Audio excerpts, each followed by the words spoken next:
అవకాశాలు ఉన్నాయి అనేది నాకు. ప్రియా చౌదరి గారు, మీ బ్రీఫ్ కామెంట్.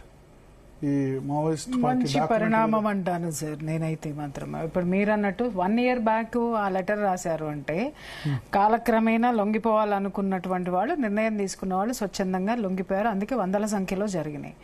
లేదు ఇది వదిలేస్తే ఒక దాని లోపల ఉన్నటువంటి ఈగోయిజం అనుకోండి, లేకపోతే మావోయిజంలో ఉన్న ఈగోయిజం అనుకోండి, అర్బన్ నక్సల్స్ యొక్క ప్రేరేపణ అనుకోండి, లేదు అనుకున్న వాళ్ళు తోటాలకి ఎన్కౌంటర్ల రూపంలో జరిగిన సిచ్యుయేషన్స్.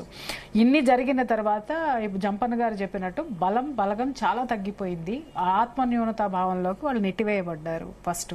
ఇంకొకటి ఇన్సెక్యూర్ ఫీలింగ్ అనేటటువంటిది వచ్చింది. బలం తగ్గిపోయిన తర్వాత ఇంకా పోరాటాలు ఎక్కడి నుంచి వెళ్తారు? సో కాబట్టి ఇవాళ నాకు కూడా ఇందాక ఆయన అన్నట్టుగా నాకు డౌట్ వచ్చింది. 15 మందిని మావోయిస్టులు పట్టుకున్నారు అని అంటే అది వితౌట్, ఇప్పుడు మనకి అంతమంది ఒక చోట ఉన్నారంటే ఎన్కౌంటర్ జరగడమో ఏదో ఒకటి ఎదురు కాల్పులు జరుగుతాయి. అలాంటిది ఏమీ లేకుండా స్వచ్ఛందంగా ఇంత కేడగా చక్కగా వాళ్ళు వెళ్ళి పెళ్లి భోజనానికి వెళ్ళి పట్టుకొచ్చినట్టు తీసుకొని వస్తారు అన్నట్టు. ఇవంతా ఏంటి అని అంటే మార్పు మంచిది. ఇప్పుడు ఏదైతే జరుగుతున్నదో లొంగిపోవటమే, అది వాళ్ళు స్వచ్ఛందంగా దొరికారా లేకపోతే లొంగిపోయారా అని మనం మాట్లాడుకునే కంటే లొంగిపోయారు. వీళ్ళు ఒక జనజీవన స్రవంతిలో కలిసి ఒక మంచి ఒక సెక్యూర్డ్ లైఫ్ అనేటటువంటిది వాళ్ళకు ఉండాలి అనేటటువంటిది మనం ఆశిద్దాం.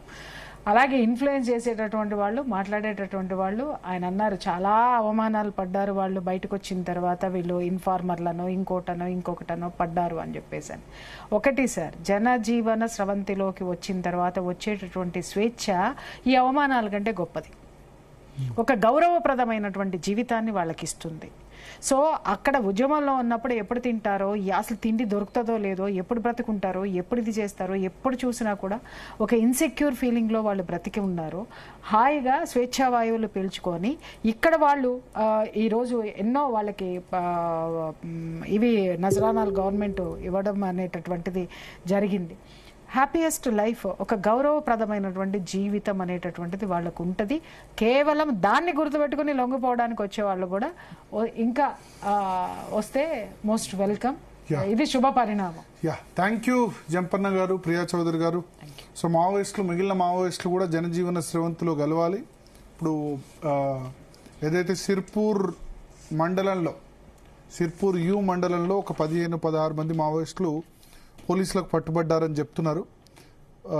సో దానిలో బడే చొక్కారావు అలియాస్ దామోదర్ కూడా ఉన్నట్టుగా సమాచారం అందుతోంది. చూద్దాం, పోలీసులు రేపటి వరకు దాన్ని వెరిఫై చేసే అవకాశం ఉంది. ఏదైనా ఆ డాక్యుమెంట్ చూస్తే కనుక లాస్ట్ 1.5 yearగా పార్టీలో చాలా అంతర్మదనం జరుగుతోంది. ఇప్పుడు తరానికి ఈ మావోయిస్టులు ఆయుధాలు పట్టుకొని ఉండడం కరెక్టా లేదా అన్న విషయంలో చాలా భిన్నాభిప్రాయాలు దానిలో ఉన్నాయి. చాలామంది కూడా ఈ మావోయిస్టు ఉద్యమాన్ని వేరే కోణంలో, హింస ద్వారా కాకుండా, ఆయుధాల ద్వారా కాకుండా వేరే ఫామ్లో మార్చొచ్చు అని అభిప్రాయపడ్డారని అయితే ఖచ్చితంగా మనకు అర్థమవుతుంది ఆ డాక్యుమెంట్ చూస్తే. సో ఇది వాళ్ళ DNA. స్టేట్ ఉంటూ జీతరింది.